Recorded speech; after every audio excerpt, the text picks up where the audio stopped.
नमस्कार, मैं संजय सिन्हा अपनी यादों के पुलिंदे से लेकर आया हूं एक ऐसी याद जिसने मेरे सोचने की दिशा बदल दी थी। जिन दिनों मेरी शादी हुई थी, मेरी सास दिल्ली के प्राइमरी स्कूल में टीचर थी। मैं अक्सर उन्हें गर्मी, सर्दी, बरसात में भागते हुए स्कूल जाते देखता। एक तो सरकारी स्कूल, ऊपर से प्राइमरी स्कूल।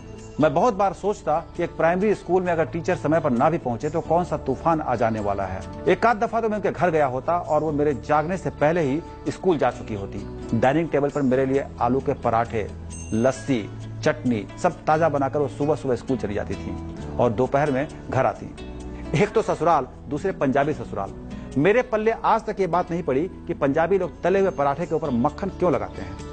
मक्खन के साथ फुल साइज ग्लास में मलाई मारकर लस्सी और दोपहर के खाने में पनीर की सब्जी पर इतना जोर क्यों देते हैं। मैं तो शुरू में इस बात पर हंस हंस कर पागल हो जाता था कि आखिर दोपहर के खाने में माह की दाल, राजमा, पालक पनीर, मटर पनीर और शाही पनीर के बिना पंजाबियों की मेहमान नवाजी अधूरी क्यों रह जाती है। और इसका नतीजा ये हुआ कि शादी में मैं जो कुल 62 किलो का था, शादी के साल भर के बाद 74 किलो का हो गया।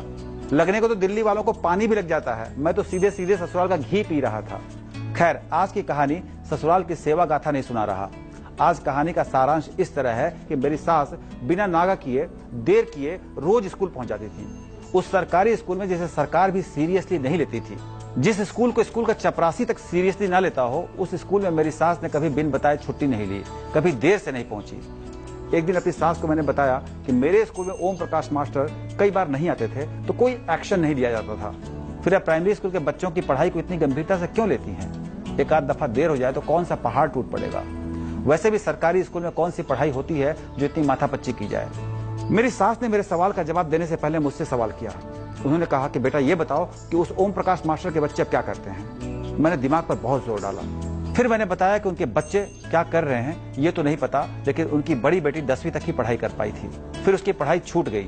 बेटा भी ठीक से नहीं पढ़ पाया तो छोटा मोटा कोई काम उसने पकड़ लिया। मेरी सास ने कहा, उन सभी मास्टरों को याद करो जिन्होंने अपने काम को ईमानदारी से अंजाम नहीं दिया। मेरा मतलब पढ़ाई में कोताही बरती, बच्चों को पढ़ाने की जगह स्वेटर बुनने या घर के काम करने में समय खर्च किया या ट्यूशन आदि पर अधिक ध्यान दिया। मैंने फिर दिमाग पर जोर डाला। पंडित मास्टर जी की याद आई। संस्कृत पढ़ाते थे। पढ़ाते क्या थे, बातें बनाते थे। बच्चों से कद्दू, पपीता, केला बतौर उपहार लेकर कॉपी में नंबर दिया करते थे। उस पंडित मास्टर की बेटी पता नहीं क्यों छठी के बाद ही स्कूल छोड़ गई थी। बहुत बाद में पता चला कि उसकी शादी हो गई थी पर पति ने उसे भी छोड़ दिया था। फिर एक एक कर मैंने बहुत से मास्टरों को याद किया। उन मास्टरों को भी याद किया जो सचमुच बहुत ईमानदारी से पढ़ाते थे, जिन्होंने कभी बेवजह नागा नहीं किया। याद आया, गणित वाले पारसनाथ सिंह मास्टर का बेटा तब इंजीनियर बनकर अमेरिका चला गया था जब अमेरिका का दरवाजा सबके लिए नहीं खुला था। हिंदी वाले उपेंद्र राय के मास्टर की बेटी तो मेरी आंखों के आगे ही डॉक्टर बनी थी। मैं अपनी यादों में डूबा था। मेरी सास ने मुझे टोका, कहाँ खो गए बेटा जी। मैंने अपनी सास से कहा कि मैं अपने मास्टरों को याद कर रहा हूँ। मेरी सास ने कहा, क्या याद किया? यही कि ओम प्रकाश मास्टर के बेटे ठीक से नहीं पढ़ पाए। संस्कृत के मास्टर की बिटिया का भी यही हाल था। पारसनाथ सिंह और उपेंद्र मास्टर की कहानी भी मैंने उन्हें सुनाई। मेरी सास मुस्कुराई। उन्होंने कहा कि मैंने इसीलिए आपको याद करने को कहा था।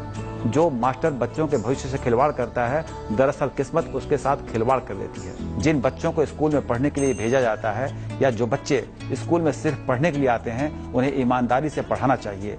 जो लोग ये सोचते हैं कि कुछ भी करें तो काम चल जाएगा, उनका अपना काम अटक जाता है। अक्सर ज्यादातर शिक्षक के बच्चे ही नहीं पढ़ पाते। मैंने एक भी दिन बच्चों के साथ बेईमानी नहीं की, मेरी सास ने कहा। उन्होंने कहा कि देख लो मेरी दोनों बेटियां पढ़ाई में कैसी निकली। मेरी दोनों बेटियां स्कूल कॉलेज में टॉप करती रही। मतलब ये कि जैसे कर्म करोगे वैसा ही फल मिलेगा। जो अपने काम को ईमानदारी से अंजाम नहीं देते, उनके साथ जिंदगी कब बेईमानी कर बैठती है पता भी नहीं चलता। पता नहीं कहां से ठंड में, गर्मी में, बरसात में बच्चे स्कूल पढ़ने के लिए आते हैं, ज्ञान की प्राप्ति के लिए आते हैं, माँ बाप की मुराद पूरी करने आते हैं। उनके अनजान भविष्य से कभी खिलवाड़ नहीं करना चाहिए।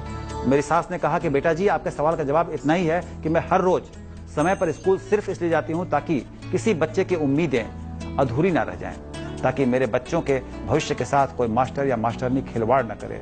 जो हमें अपने लिए पसंद नहीं, उसे हमें दूसरों के साथ नहीं करना चाहिए।